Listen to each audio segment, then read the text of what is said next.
Hey everybody, Shane here, Shoebox Legends. Thanks for joining me for a Calm Sea Rummage video today. Going to leaf through this Wilson Certified cheese box, which contains nothing but prior Calm Sea pickups from the past that need to be sorted and put away into my collection proper. And we're just going to rummage for a few minutes here like we typically do. And of all things, we're going to start with a modern shiny football card featuring Gronk.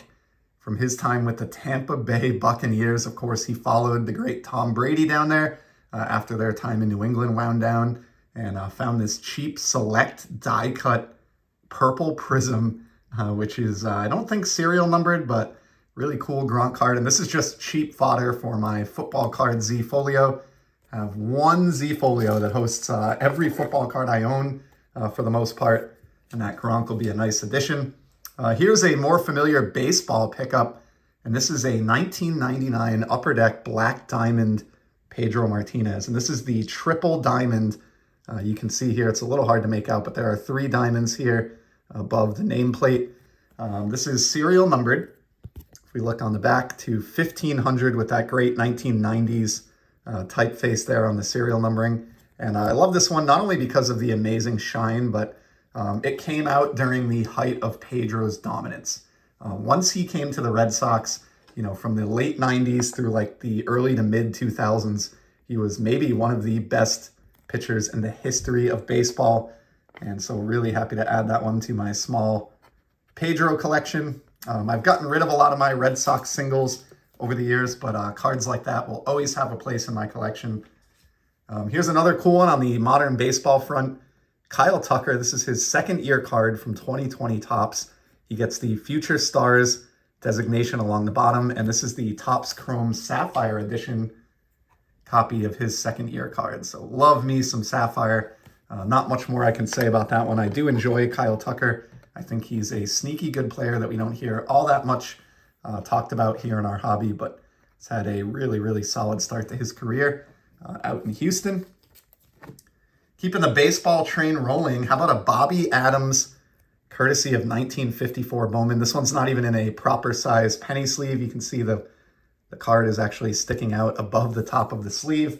Apparently the folks at ComC didn't have any vintage size penny sleeves, but that's okay, I do in my supply closet. And Bobby Adams here will be sleeved and top-loaded up and added to my burgeoning 1954 Bowman kind of set build.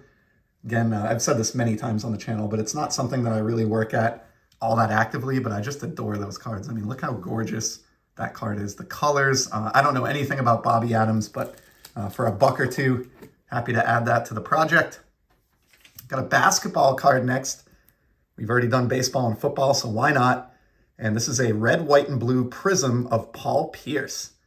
And just like with my football card collection, I have a single Z Folio that hosts most of my basketball cards, and it's not even anywhere remotely close to full, even at that. Don't collect a ton of basketball, but Paul Pierce, of course, brought a championship to the city of Boston while I was working in Boston and living in Massachusetts even at the time. So I have a lot of fond memories of that team and the Big Three, along with Ray Allen and Kevin Garnett. So that Paul Pierce will go into the basketball Z. Got a very appropriate holiday card here on the baseball card front. This is the second year Juan Soto, but it's the Topps Holiday Edition, and it's the short print you can see with the Christmas tree in the background here. So I went a little bit, I sometimes go down the rabbit hole on one particular card. So while I agree there are too many parallels in modern sports, it is kind of fun to pick one card that you think is meaningful. And in this case, the newest member of the New York Mets, Juan Soto, and a player that I am a huge fan of, and I think is one of the more talented players in today's game.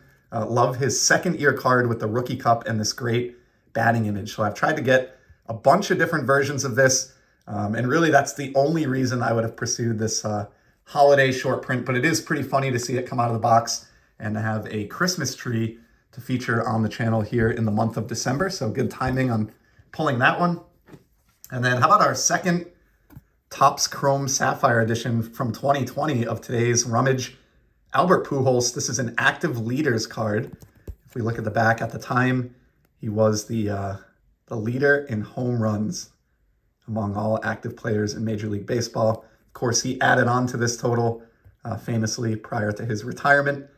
But some good names on the back there, and this was a cheap pickup. Probably one that I wouldn't grab today. I would try to stick to just his base cards, not like a leader's card out of Sapphire. But again, this was probably $1 and will look nice like in a shiny baseball album. Here's a cool one on the chromium front. I've shown a few of these before, but around 15 years or so ago, Topps did a couple of these like American history-based sets. In this case, Topps American Heritage.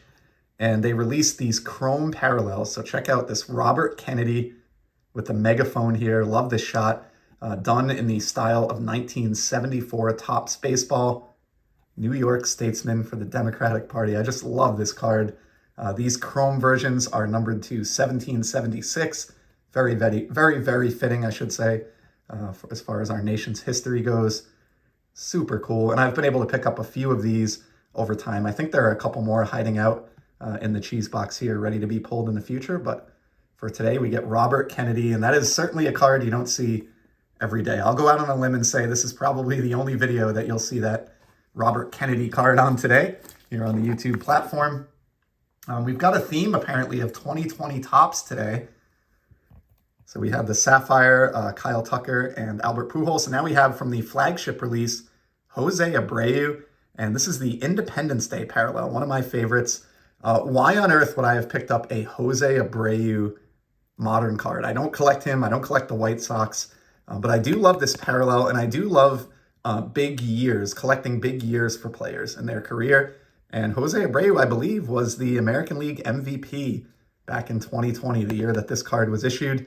So pretty cool to get an Independence Day numbered to 76 of the league's MVP. I have a little collection of those going from MVP and Cy Young and important years. And Jose Abreu will be a nice fit for that. Probably the only Jose Abreu card in my entire collection. I'm not a collector of his, but just couldn't pass that one up given the MVP connection. I pulled two here by mistake, so let's just do them both. The first is going to be a very obscure soccer card, just continuing to cover a lot of different sports. This was issued in 1923 by Boys Magazine. You can see across the top here, presented with Boys Magazine. And this is I don't know if that's Robert Forshaw for Liverpool. Now, I picked this up because, I mean, how often do you see a soccer photograph from the 1920s on a card? I think that's just fantastic. I love the dark colored ball here. That's really wild.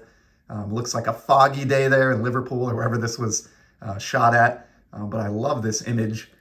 And the back is blank. This is a very, very thin card. I can kind of warp it here so you can get a sense, but it's, you know, only a little bit thicker than maybe like magazine paper. And it probably was a magazine format that this was cut out of. But as a fan of the global game and a Liverpool fan specifically, couldn't pass this one up for really just mere pocket change. This was, you know, less than $1 or $2 because there was a sale that was had by a particular seller on ComC who has an incredible pre-war soccer collection, and he runs promotional sales, you know, a couple times a year. So I try to grab a card or two of his when he does that. And I think we've covered every sport except this one so far. So we might as well get to it now. It is a hockey card. It's a Upper Deck clear cut, which is an acetate parallel of Leon Draisaitl. Now, unfortunately, this card, I don't know if it's going to come across on camera, not really, but it's gotten a little bit warped along the top. So I'll have to see if I can flatten this one out. But love these. These fall at like, you know, just 2 or 3 per case in the modern NHL Upper Deck flagship product. And they're sneaky cool. They're not numbered, but you know, I think acetate for a game that is played on ice is the perfect card format. And then before we move on, I forgot the second card that I pulled by mistake alongside that soccer card. And it's an addition to my very slow build 1953 Topps baseball set. This is Bob Adams for the Cincinnati Reds. Super off-centered. Look at the size of this border.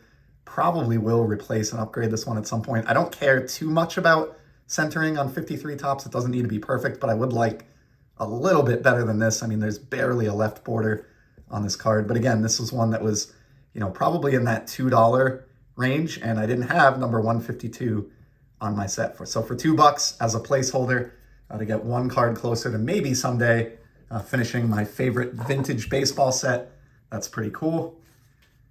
Next up, another Pujols. This one's going back a ways to 2012, one of his earlier Angels cards. And this is the Topps Chrome Purple Refractor. Now I have this because at one point I was pursuing this entire set all in purple refractor format, and I was actually storing them in a purple Z folio. I still have that project going, and maybe I'll revive it next year, especially with a big name like Pujols off the list. The big obstacle for me, I need the Bryce Harper rookie card, which is probably going to run me like $100. So that's kind of where this project is stalled out. But I think I'm more than halfway to the 220 card set build, all in purple. I did complete the 2011 Topps Chrome set from the year prior, all in atomic refractor format. So I thought, way back when, it might be fun to continue on and challenge myself to try to do a 2012 set as well, and settled on purple because I found a huge lot of them at a cheap price available on eBay a few years back.